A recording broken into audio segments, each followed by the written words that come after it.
भक्तराज Shri Gopali by जी भक्तों का वात्सल्य भाव से पालन पोषण करने के लिए श्री गोपाली बाई के रूप में मानो श्री यशोदा जी ने ही अवतार लिया था। इनके अंग प्रत्यंग में प्रेम प्रकट था। ये नित्य नियम से अपने मोहनलाल की सेवा करती थी। कलयुग के दोष पाप आपके तन मन को छू तक नहीं पाए थे और भक्तों से किसी प्रकार का छल कपट आपने नहीं रखा। आपकी वाणी सहज ही शीतल एवं सुख देने वाली थी। आप श्री गोविंद भगवान के नाम को सदा रटती रहती थी। भक्ता एवं पतिव्रता स्त्रियों के सभी शुभ लक्षण एवं कलाएं आप में विद्यमान थी।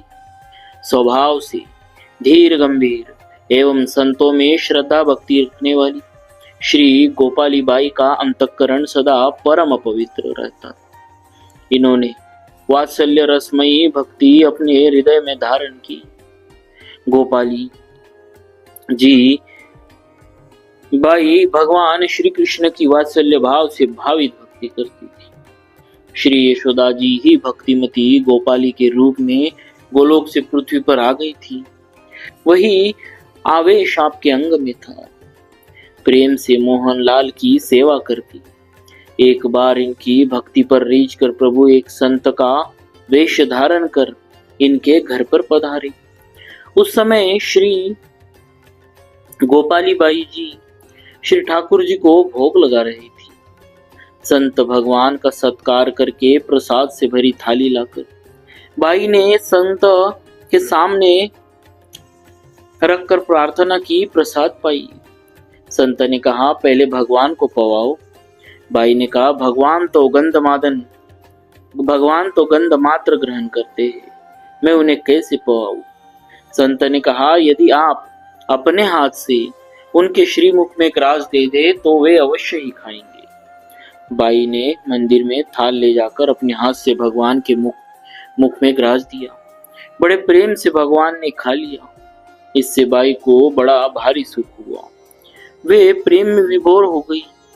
जिस संत की कृपा से यह अभूतपूर्व आनंद मिला उस संत को भोजन कराने की उत्कंठा से मंदिर के बाहर आई, पर संत के दर्शन न हुए।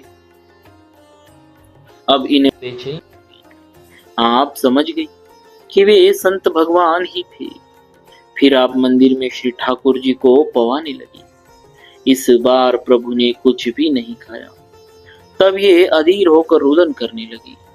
उसी समय आकाशवाणी हुई कि एक बार मैंने तुम्हारे प्रेम से खा लिया, अब तुम आग्रह न करो। मैं रस का आस्वादन अपने भक्तों की रसना से करता हूँ। तुम भक्तों की उनकी रुचि के अनुसार भोजन कराओ, उनकी सेवा करो। इस आज्ञा के बाद बाई को भक्तों की इच्छा का अनुभव होने लगा। तदनुसार ये सेवा करने लगी। एक दिन 10 संत आए। उनके मन में था आज सीरा मिले। बाई ने जानकर सीरा बनाकर भोग लगाया और संतों के सामने रख दिया। संतों के मन में आश्चर्य हुआ। दूसरे दिन संतों ने आपस में बातचीत करके खीर भोग आरोगने की इच्छा की तो भाई ने खीर ही खवाई। तीसरे दिन सीखरन भात की इच्छा हुई तो बाई ने सीखरन भात ही पवाया। आश्चर्यचकित होकर संतों ने पूछा तो आपने बताया कि मुझे संत भगवंत का आशीर्वाद मिल गया है, अतः उसका ज्ञान हो गया है। फिर कभी 2 संत पधारे। उन्होंने इच्छा की कि हमारे वस्त्र फट गए तो गोपाली बाई के यहाँ पहुंचकर उनसे नए वस्त्र ले लेंगे। इस इच्छा से आए संतों को भोजन कराकर बाई ने वस्त्र अर्पण करके कहा कि जो इच्छा हो सो बनवा लो। संतों ने त्याग दिखाया और वस्त्र लेने से इनकार कर दिया। तब बाई ने कहा जब आप वस्त्र की इच्छा करके आए हैं तब फिर अब क्यों अस्वीकार करते हैं। संतों ने माता गोपाली के चरणों की वंदना की और आशीर्वाद के साथ वस्त्र प्राप्त किए।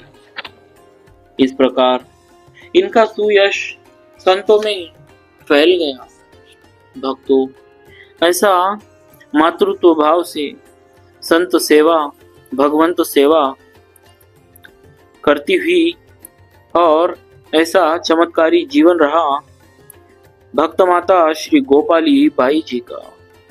बोलिए भक्त माता श्री गोपाली बाई जी की जय, भक्तवत्सल भगवान की जय।